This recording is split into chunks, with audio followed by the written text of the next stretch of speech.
Hello everyone, welcome back to Larissa real tech. मैं हूं निर्देश मान और आज हम सबसे इम्पोर्टेंट टॉपिक के बारे में डिस्कस करने वाले हैं।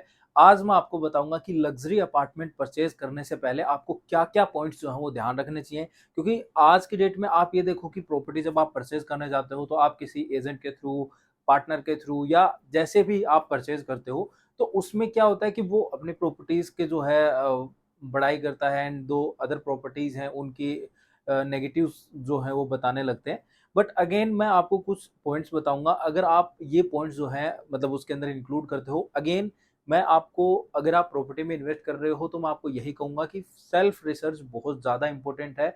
और जब आप लग्जरी प्रॉपर्टी में इन्वेस्टमेंट करने की सोचते हो तो कहीं ना कहीं अमाउंट भी जो है वो हायर साइड होता है, और जब आप एक हायर साइड अमाउंट देते हो उस केस में अगर आपको गलत प्रॉपर्टी मिल जाती है, मतलब लाइक वो अप्रिशिएट नहीं करती है फ्यूचर में, या फिर आपको अच्छी कंस्ट्रक्शन नहीं मिलती, या आपको वो लग्जरी नहीं मिलती जो प्रॉमिस किया जाता है, तो उस केस में जो है फिर आपको दिक्कत होती है। आपको ऐसा लगता है कि आप जो है एक अगेन वही बात है, वो बोलते हैं ना ठगे गए हो आप, उस टाइप की फील जो है आपके अंदर आती है। तो इसीलिए मैं कुछ पॉइंट्स बता रहा हूँ। अगेन और भी कुछ पॉइंट्स अगर आपके एंड पे ऐड करना चाहो तो कर सकते हो, बट ये कुछ स्टैंडर्ड पॉइंट्स आपको आज मैं गाइड करूंगा। अगर आप ये पॉइंट्स जो है अपने मतलब ये चेक पॉइंट्स रखते हो अपनी प्रॉपर्टी के अंदर, ये चेक पॉइंट बनाते हो अपनी प्रॉपर्टी परचेज करने से पहले, तो आप जो है जरूर, मैं आपको वही बात है 99% अश्योरिटी दे सकता हूँ कि आप कभी भी गलत प्रॉपर्टी के अंदर नहीं फंसोगे। एक लग्जरी प्रॉपर्टी की बात कर रहा हूँ। हाँ, अगर आपको अफोर्डेबल के बारे में भी जानना है सेम एज इट इज ही, तो मुझे कमेंट करना। जितने ज़्यादा कमेंट आएंगे उतनी ही जल्दी कोशिश करूंगा उसके ऊपर भी वीडियो बनाने की, जिससे आप एक अफोर्डेबल भी जो है पता कर पाओ कि कौन सा वाला अफोर्डेबल आपके लिए सही है। एंड सेकेंड पार्ट, अगर आपने अभी तक व्हाट्सअप कम्युनिटी ज्वाइन नहीं की है तो उसको ज्वाइन कर लीजिए, जिससे आपको अपकमिंग वीडियोज़ की जो नोटिफिकेशन है वो तो मिलती है यार वहाँ पे, बट मैं फ्रीक्वेंटली अपडेट डालता रहता हूँ, जिससे आपको जो है वहाँ पे पता रहे कि मार्केट में क्या नया आ रहा है क्या नहीं आ रहा है। क्योंकि अभी आप देखिए एमआर अर्बन ओसिस की अगर हम बात करें, कुछ दिन पहले मैंने डाली थी, आफ्टर दैट अब वो जो है कम्प्लीटली सोल्ड आउट हो गया है। तो ऐसे ही अगर आप लग्जरी प्रॉपर्टी देख रहे हो या कमर्शियल देख रहे हो या फिर अफोर्डेबल देख रहे हो, तो वो अपडेट्स वहाँ पे आपको मिलती रहे और आप टाइम पे एक अच्छी डील ग्रैब कर पाओ। तो उसको ज्वाइन कर लेना, लिंक नीचे डिस्क्रिप्शन में और पिन कमेंट में आपको मिल जाएगा। अगर आपको इन्फॉर्मेशन अच्छी लगती है तो लाइक शेयर किया करो, क्योंकि आप लाइक शेयर करते हो, सब्सक्राइब करते हो तो हमें मोटिवेशन मिलता है और हम आपके लिए जो है और अच्छे अच्छे कंटेंट निकालने की कोशिश करते हैं और अच्छे अच्छे टॉपिक्स ढूंढने की कोशिश करते हैं कि भाई मतलब जब आपका रिस्पॉन्स अच्छा मिलता है तो वो आपसे जो है रिक्वेस्ट रहेगी। चलो अब हम ये सब जो है साइड रखते हैं और हम जो हमारा मेन टॉपिक है उसके ऊपर डिस्कशन कर लेते हैं। तो लग्जरी इन प्रॉपर्टी में इन्वेस्टमेंट करने का फॉर्मूला जो है, सबसे पहला पॉइंट है categorise yourself. Categorise yourself means, अब आप कहोगे कि यार मैं कैसे कैटेगराइज करूं, तो देखिए जब आप लग्जरी प्रॉपर्टी खरीदने जा रहे हो तो ऑब्वियस सी बात है आप एक अपर मिडिल क्लास में आते हो। और अगर आप मिडिल में हो, मतलब मिडिल क्लास की भी अलग अलग होती है, एक लोअर साइड होता है और एक अपर साइड होता है। तो अगर आप लोअर मिडिल क्लास में हो तो मैं कहूंगा, अगर आपकी इनकम स्ट्रीम जो है तो अपने आप को पुश मत कीजिए, वरना आपको जो है हेडेक रहेगी, रात को सो नहीं पाओगे, वो वाली चीजें रहेंगी। तो इसीलिए लोअर मिडिल क्लास वालों के लिए यही रहेगा कि अपनी जो है चीज़ों को एकदम से पुश करने की कोशिश मत कीजिए, वरना दिक्कतें बढ़ेंगी आपके लिए। तो उनको मैं कहूँगा एक बार जो है लग्जरी प्रॉपर्टी का ख्याल जो है वो थोड़ा-सा निकाल दीजिए। और जो अपर मिडिल क्लास वाले हैं हम उनके लिए बात करते हैं। तो पहले अपने आप को जो है कैटेगराइज़ कीजिए और अपना बजट जो है वो सेट कीजिए, लिमिट। देखिए बजट, अब आप बोलोगे यार ये तो हमें पता ही है। देखिए पता है आपको, पर एक चीज़ समझिए, बजट भी 2 तरीके के होते हैं। क्या? एक वो जो आपके पास है ऑलरेडी, आपको पता है मेरे पास 20 लाख रुपए हैं, मेरा ये बजट है, दैट्स इट। एक वो बजट होता है जिसको आप स्ट्रेच कर सकते हो। क्योंकि आपने क्या देखा कि जब भी आप किसी भी पर्सन के साथ जाते हो तो अब वो बोलता है कि सर थोड़ा सा बजट स्ट्रेच कर लीजिए। समझ रहे हो? जब आप ये चीज़ पॉइंट नोट आउट करने की है कि अगर आपने लिमिट से ज़्यादा वो बजट एक्सटेंड कर दिया या स्ट्रेच कर दिया बिकॉज़ ऑफ, क्योंकि वो आपको पुश कर रहे हैं, बिकॉज़ ऑफ क्योंकि उन्होंने बहुत सारी अच्छाइयाँ गिना दी हैं। तो अगर आप ये वाली चीज़ करके अगर आपने बजट को पुश कर लिया तो अगेन वही बात है, आपकी फैमिली है, आपको जो है बहुत सारी चीज़ों का जो है आपको खर्चा पे करना है, बिल्स पे करने हैं। तो इसीलिए अपने दोनों बजट सेट रखो कि मेरा 20 लाख, 50 लाख, 1 करोड़ का बजट है। मैं इसको 1.5 करोड़ तक बिना कोई परेशानी के स्ट्रेच कर सकता हूँ। तो इसीलिए सामने वाले पर्सन को आप अपना बजट बताओ, मतलब 1 सीआर आपका बजट है, वो बजट बताओ। आफ्टर दैट अगर कोई बहुत अच्छी लोकेशन होती है, मतलब बहुत ही तगड़ी लोकेशन है, हम उसके ऊपर भी आएंगे आगे, तो ही उसके जो है आप अपना वो करो, मतलब ये अपने सेल्फ के हैं। अपने घर पे जब आप बैठे हो ना, प्रॉपर्टी निकलने से पहले के ये पॉइंट्स हैं जो आपको ध्यान रखने हैं। प्रॉपर्टी के वाले भी मैं आपको बताऊँगा, टेंशन मत लीजिए। तो आपने बजट अपना सेट कर लेना है, कैटेगराइज़ आपने कर लिया कि भई मैं इस कैटेगरी में आता हूँ, मेरे लिए ये मतलब लग्ज़री लेना सही है या नहीं है, वो आपने कैटेगराइज़ कर लिया अपने आप को। अपने बजट को जो है अपना लिमिट कर लिया कि ये मेरा एक्चुअल बजट है, ये मेरा जो लाइक वो वाला जो बजट है कि मैं स्ट्रेच कर सकता हूँ। बताना आपको सिर्फ़ ये वाला बजट ही है कि मेरा ये बजट है, ताकि वो आपको स्ट्रेच करने की कोशिश करे, वो पहले तो कम कोशिश करे। आपने एकदम से नहीं दिखाना है कि मैं इतना स्ट्रेच कर सकता हूँ, बट नहीं, आपको नॉर्मल जो आपका बजट है, वही आपको उसको बताना है कि मैं इस पे रिजिड हूँ।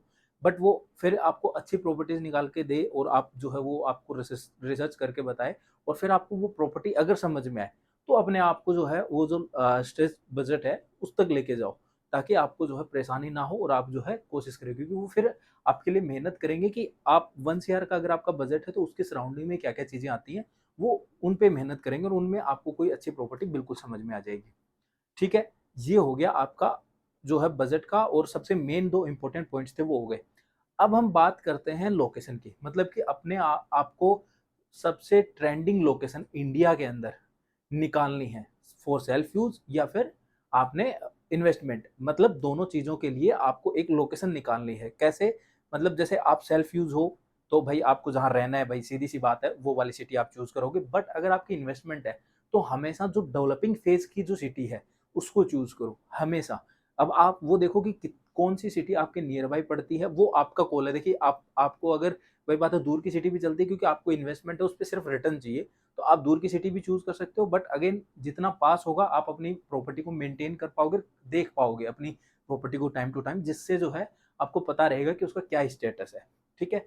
तो ये वाली चीज़ जो है आपको ध्यान रखनी है अपनी लोकेशन चूज़ करते टाइम, कि आपने जो लोकेशन चूज़ की है, वो आपने सेल्फ यूज़ के लिए की है या फिर इन्वेस्टमेंट के लिए की है। इन्वेस्टमेंट के लिए की है तो आपने ध्यान रखना है कि डेवलपिंग सिटी के अंदर ही आपको जाना है। मतलब जो डेवलप हो रही है, जो अप हो रही है धीरे-धीरे, जिसका इंफ्रास्ट्रक्चर जो है अप हो रहा है, उनके उसके ऊपर जाना है।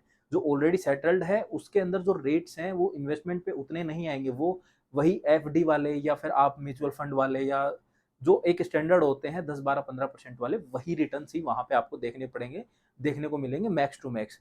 अगर आप एक डेवलपिंग या अंडर कंस्ट्रक्शन सिटी के अंदर जाते हो, जो अभी डेवलप हो रही है, ग्रो हो रही है, तो उसके अंदर आपको एकदम से वो राइज़ जो है, हाइक जो है, पीक जो है, वो देखने को मिलेगा। ये चीज़ आपने कर ली। अब आपने अपना बजट देख लिया, अपने आप को प्रायोरिटाइज़ कर लिया, सिटी आपने चूज़ कर ली। अब आपको अपनी प्रायोरिटीज़ को प्रायोरिटाइज़ करना है। प्रायोरिटीज़ मीन्स अब सबकी ना एक अपनी प्रायोरिटी होती है। क्या? कि भई मैं मेरी प्रॉपर्टी में ना ये वाली चीज़ हो तो मुझे पसंद है। लाइक किसी को खुला अपार्टमेंट पसंद है, किसी को जो है छोटा अपार्टमेंट पसंद है, किसी को बंद किचन पसंद है, किसी को ओपन किचन पसंद है, किसी को कुछ पसंद है, किसी को कुछ पसंद है। तो अकॉर्डिंग टू दैट, मतलब लाइक आपको location, builder credibility, construction, amenities, facilities, apartment layout, fully loaded apartment, इनमें से जो भी चीज आपकी प्रायोरिटी है उसको पहले रखो। मतलब 2 या 3 पॉइंट प्रायोरिटी पे रखो, और रिमेनिंग 2-3 पॉइंट आप नीचे रखो कि अगर मेरे पास कोई अपार्टमेंट में ये वाली चीज है, तो मैं ये वाली चीज नेग्लेक्ट कर सकता हूँ, ये वाली चीज मैं हटा सकता हूँ, मेरे को दिक्कत नहीं होगी। पर ये मेरे को चाहिए ही चाहिए। तो ये चीज आपको पहले से डिफाइन करनी है, जिससे आप प्रॉपर्टी आसानी से चूज़ कर पाओगे। आपको दिक्कत नहीं होगी कि भाई क्या जो प्रॉपर्टी है वो आपको चाहिए या नहीं चाहिए। अगेन अब हम जैसे आपने अपने जो प्रायोरिटीज़ हैं वो फिक्स कर ली। आपने इंडिया के अंदर कौन-सी सिटी में इन्वेस्ट करना है वो आपने फिक्स कर लिया। अब जो है आप जो भी सिटी आपने फिक्स की, अकॉर्डिंग टू दैट अपने बजट को मतलब कि देखो कि क्या उस बजट में उस सिटी के अंदर प्रॉपर्टी अच्छी आ रही है या नहीं आ रही है। अगेन जो मतलब लालच है उसके अंदर नहीं पड़ना है, क्योंकि कोई बोलता है ना आपको कि ये 33 लाख की है बट मैं आपको 25 में दिला दूंगा, तो अगेन वहां पे आपको झोल मिलेगा। मीन्स आपको वहां पे कुछ ना कुछ ऐसी चीजें मिलेंगी जो आपको दिक्कत करेगी फ्यूचर में। लाइक वही चीज जो है कहीं ना कहीं और जगह बिक रखी होगी, किसी दूसरे बंदे को दे रखी होगी, या किसी ने किसी को और जो है मतलब नाम से बेच रखी होगी, जीपे पे बेच रखी होगी। क्योंकि ये चीजें मैंने नोएडा के साइड बहुत सुनी है, तो ये चीज को आपको ध्यान रखना है। कभी भी सस्ते के चक्कर में पीछे नहीं भागना है, नहीं तो वो प्रॉपर्टी आगे जाके आपको दिक्कत कर सकते हैं। इसीलिए हमेशा रेरा अप्रूव्ड और सारे डॉक्यूमेंट्स चेक करके उसी टाइप की चीज़ों की तरफ जाना है और अपने बजट को और अपनी सिटी मतलब उसके हिसाब से अपने जो है सिटी चूज़ कर ली और उसके बाद अपने बजट को देखा कि भाई इस बजट में इस सिटी के अंदर हमें क्या मिल रहा है, ठीक है? अब हम बात करते हैं मतलब अब प्रॉपर्टी पे आते हैं। आपने बजट पता है, आपने अपनी सोसाइटी पता मतलब की सिटी पता है। फॉर एग्ज़ाम्पल आपने गुड़गाँव सेलेक्ट किया, गुड़गाँव को आपको पता चल गया कि भाई मुझे गुड़गाँव में इन्वेस्ट करना है, क्लियर है आपके माइंड में। अब आपने बजट भी सेट कर लिया कि मुझे 1 करोड़ से 1.5 करोड़ के बीच की चीज़ चाहिए, आपका ये क्लियर है। दोनों चीज़ क्लियर हो गई। आपने प्रायोरिटीज़ अपनी रख ली कि भाई मेरे को मेरी प्रॉपर्टी के अंदर ये 3 चीज़ें होनी चाहिए, इफ और बट कुछ नहीं है। अगर ये चीज़ नहीं मिलती तो मुझे नहीं चाहिए वो प्रॉपर्टी। वो चीज़ फिक्स हो गई।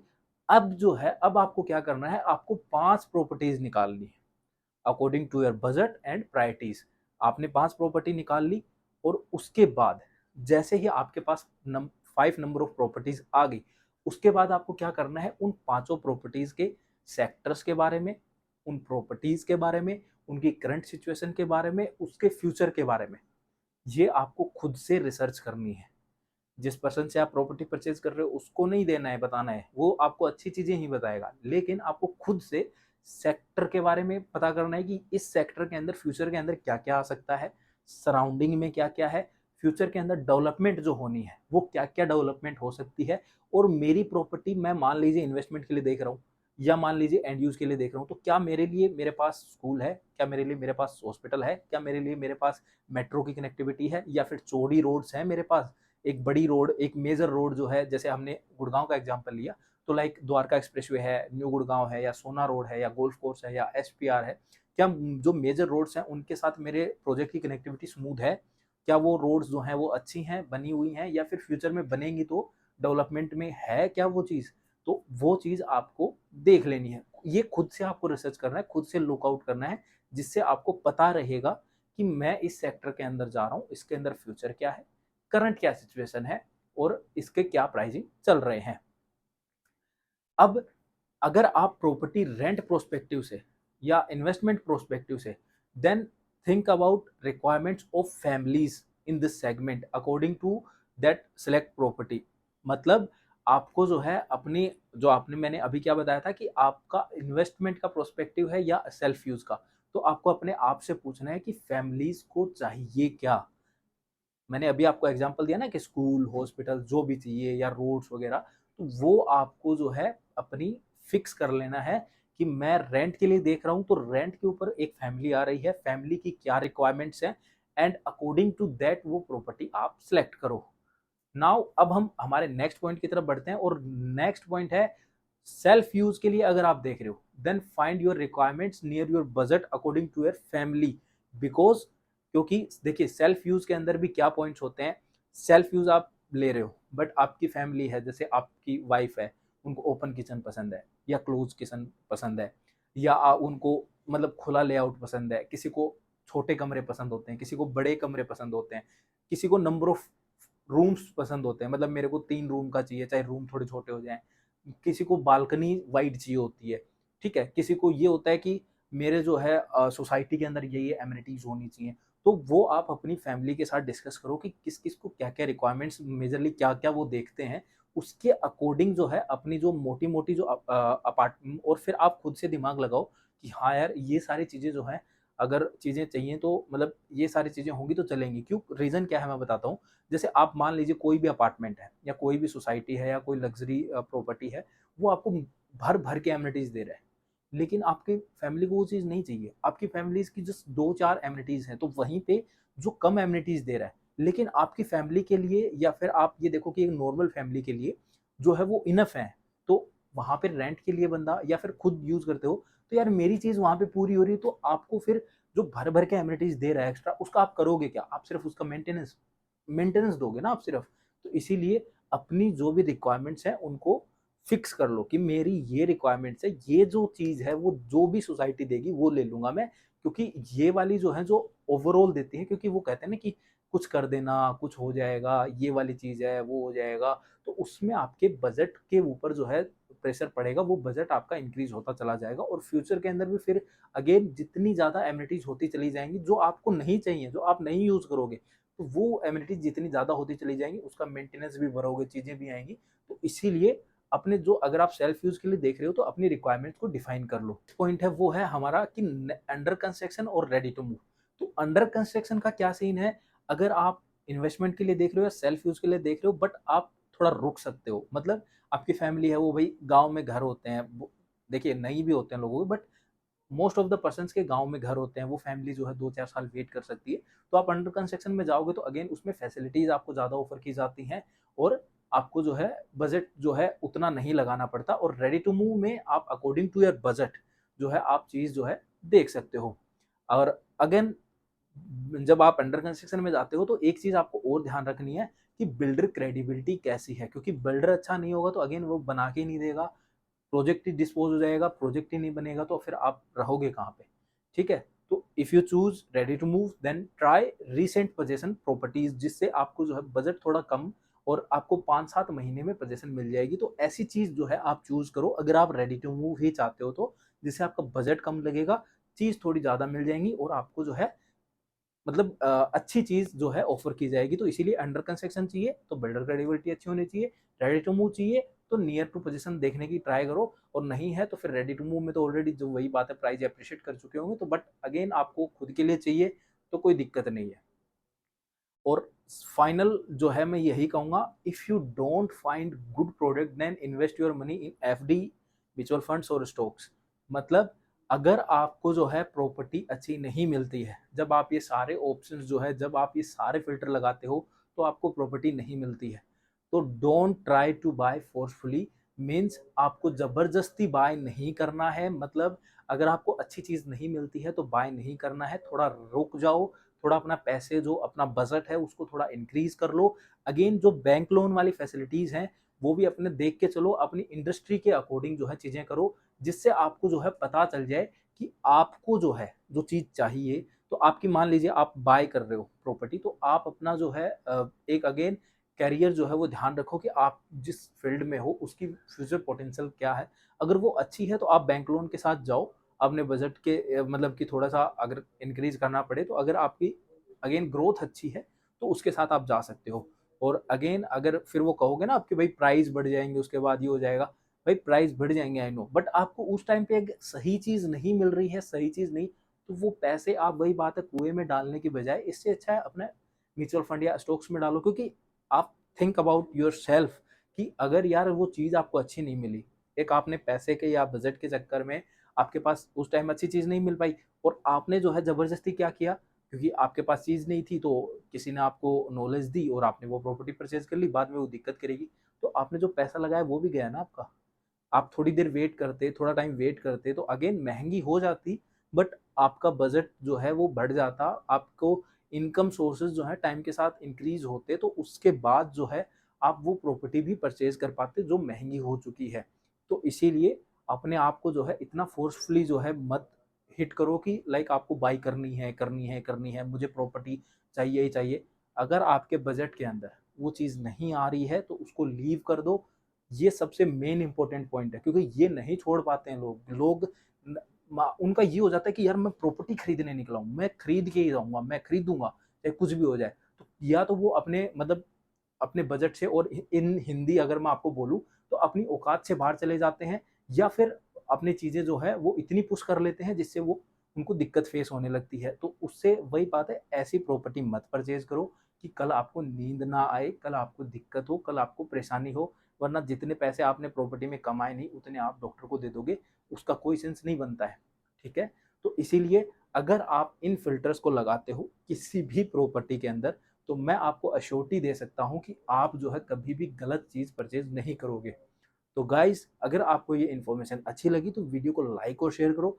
अगर आपको ये इन्फॉर्मेशन जो है लगता है कि वैल्यूएबल है तो चैनल को सब्सक्राइब भी कर लो, और साथ में बेल आइकन को दबाओ जिससे आपको अपकमिंग वीडियोस की नोटिफिकेशन अच्छी लगेगी। और अगर आपने अभी तक जो है व्हाट्सएप कम्युनिटी ज्वाइन नहीं की है तो उसको ज्वाइन कर लीजिए। और आगे की वीडियो में फिर मिलते हैं किसी नई जानकारी के साथ, या फिर किसी नए प्रोडक्ट के साथ, या फिर किसी प्रोडक्ट की कंस्ट्रक्शन अपडेट के साथ।